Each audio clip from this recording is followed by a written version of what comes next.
Doctor BR Ambedkar Konaseema జిల్లా కొత్తపేట నియోజకవర్గ ఆలమూరు మండలం కలవచర్లలో శ్రీ సీతారామ ఆలయం వద్ద 50 సంవత్సరాల తర్వాత అత్యంత వైభవంగా గత సంవత్సరం ప్రారంభించిన శ్రీ సీతారామ సప్తాహ కార్యక్రమం ఈ సంవత్సరం ఈ నెల 14న ప్రారంభించారు. ఈ కార్యక్రమానికి 3వ రోజు ప్రముఖ పారిశ్రామికవేత్త శ్రీ మురళీకృష్ణ సంస్థల అధినేత కలియుగ దానకరణుడు బిరుదంకితులు వట్టిపల్లి పాపారావు పాల్గొని స్వామివారిని దర్శించుకుని తీర్థ ప్రసాదాలు స్వీకరించారు.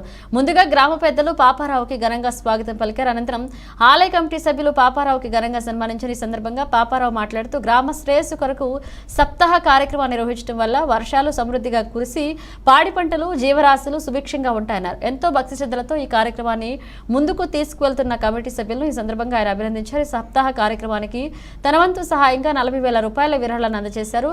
కలవచర్ల గ్రామంలో జరిగే ప్రతి కార్యక్రమానికి సహకారం అందిస్తున్న పాపారావుకి సందర్భంగా గ్రామస్తులు కృతజ్ఞతలు తెలియజేశారు.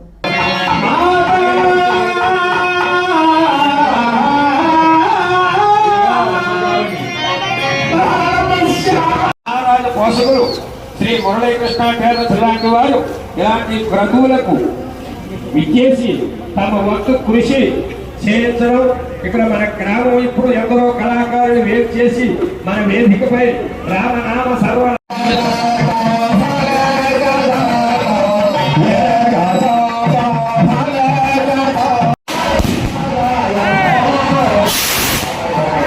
Hey,